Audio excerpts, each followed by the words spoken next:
Share with our viewers what it's like for you living on the autism spectrum? Well, I was only diagnosed at 25, so I'm still kind of figuring that out myself in far as looking back at my experiences and seeing which ones of those were actually how it was different, basically. But I'll make note that it is different for everybody. Gender, culture, all kinds of things can affect how autism manifests. But for me, I get quite emotional quite quickly. I also have ADHD, and there's often a common dual diagnosis. So for me, it was that I always have a lot to say, and I'm very quick to show passion, and I'm very open and expressive about emotion, about my feelings. I also have very, very good hearing, which when I'm tired, it's hard to separate different sounds. So if I am in a room and a lot of people are talking, I can't necessarily concentrate on the person in front of me and what they're saying without hearing things in the back, which makes it very difficult to follow what's being said. I also can occasionally find visuals quite dazzling, and I have extremely heightened empathy, which is ironic given that apparently we can't empathise, but I can't even watch awkward comedy. I get really, really uncomfortable, and I cry at commercials a lot because they now go right for the emotional manipulation, and it works. So I suppose it's kind of like moving through the world and just being a kind of an open book in a society that doesn't particularly reward open emotion. That often means that people kind of find you very intense, and will find me very intense and very talkative. For people out there watching this who are not living with autism, can you describe how it feels for you emotionally and what it's like each day? I suppose again it's like that film Spinal Tap. Everything's turned up to 11. So I am kind of hyper aware of people around me, and this is probably because I spent a long time just trying to fit in, but I'm hyper aware of people's expressions, and that means that I'm noticing everyone's faces all the time, which means that I notice a slight eye roll and little things that might not be considered to be a big deal, but for me they'll feel big. So I basically respond to everything in a big way. So I can be very quick to get into an argument and very quick to start debating with people, even if they don't know me, which can be a little intense for them. But it's also just, I find that for me going through the world day to day, I don't think it's that different. I think everyone experiences the world differently. So for me, to explain it would simply be that when I move through, I enjoy getting to know people and I enjoy connecting, and I don't like small talk. So for me, the world is like exploring. It's like particularly it's exploring individuality and finding out how people work. And each time I talk to a new person, it's like an investigation. I also have done journalism, and I did a current affairs reporting. And so I found that was the same thing. You're just kind of trying to explore how people think and how they come to the decisions they arrived on, and basically moving through the world with boundless curiosity. Ruby, what has been some of the biggest challenges for you in your life? Well, before I was diagnosed, I had huge issues connecting socially. I think being autistic, we tend to communicate with spoken word on one level. So they say 60% of communication is body language. I don't necessarily pick up on body language, or I can see it, but I don't know what it means. So I take everyone on face value, which is not necessarily a positive thing often. I think it's though I do experience things intensely, which means that I get to enjoy really, really overwhelmingly positive feelings. Being in crowds of people when things have gone well can be a euphoric experience, and it can also be very isolating because you're aware that, well, I was before I was diagnosed, I just wasn't connecting, and I couldn't figure out why. Something was just a little out of alignment, and that little edge was constantly cutting into me as I tried to reach out and make friends, and I could never really understand what was happening. But I think the biggest obstacle I faced has been people's assumptions.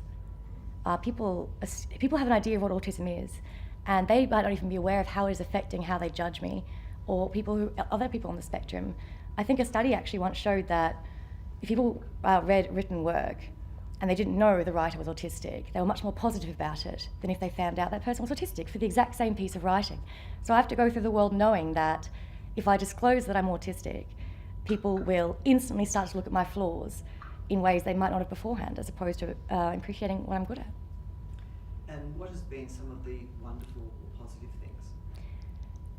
Once I was diagnosed, it was being able to really appreciate just how wonderful it can be to feel and to have and to care, and that caring can be this incredible positive thing and this huge force for change, and being able to actually embrace how much I care about things, and being able to embrace how much I care about people, and being able to embrace that a lot of people actually really they find being around someone who's autistic and open can be a really empowering experience and make them a lot more comfortable and a lot more at ease with themselves, because I think we all kind of try to hide our difficulties and fit into a particular mold of what we're supposed to be.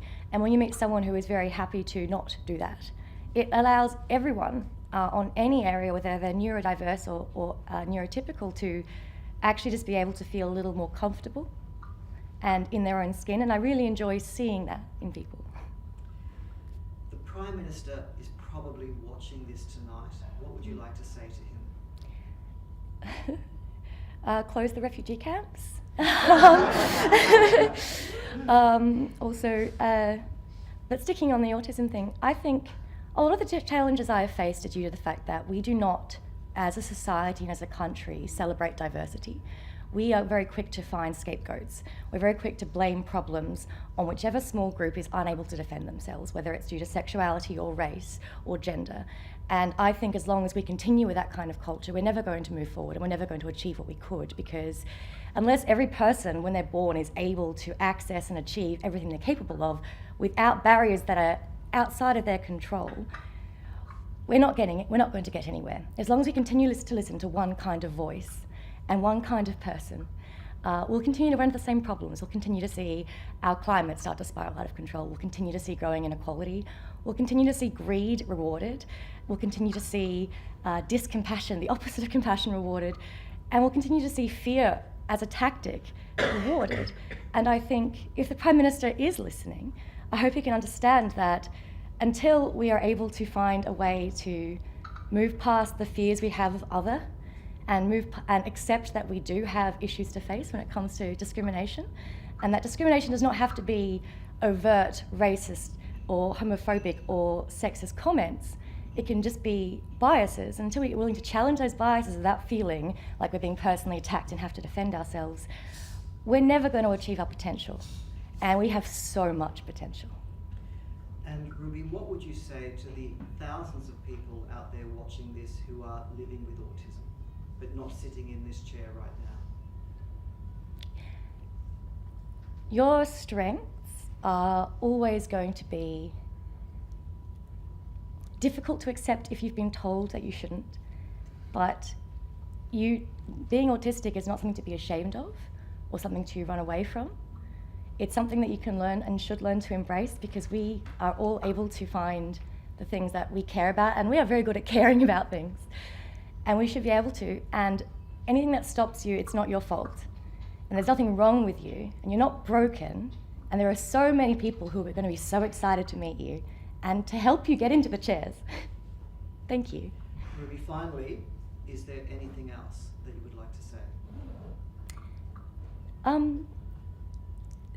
I think we have for a long time tried to fit all of us into this very binary system, when that kind of system does not exist anywhere in nature. Nature loves diversity. And I think neurodiversity, this idea that there are different ways of processing the world, is as natural as a tree, as different kinds of trees. And I think as long as we continue to think that there's one correct way of thinking and that everything else is a bit off, we're going to miss out on a lot. For example, the creator of Pokemon was autistic, and Pokemon's had a pretty big influence on the world. And so I hope people can understand that the way I process things and the way I see the world is not less than or greater than, it's different. And difference is a good thing. Ruby, thanks for coming on the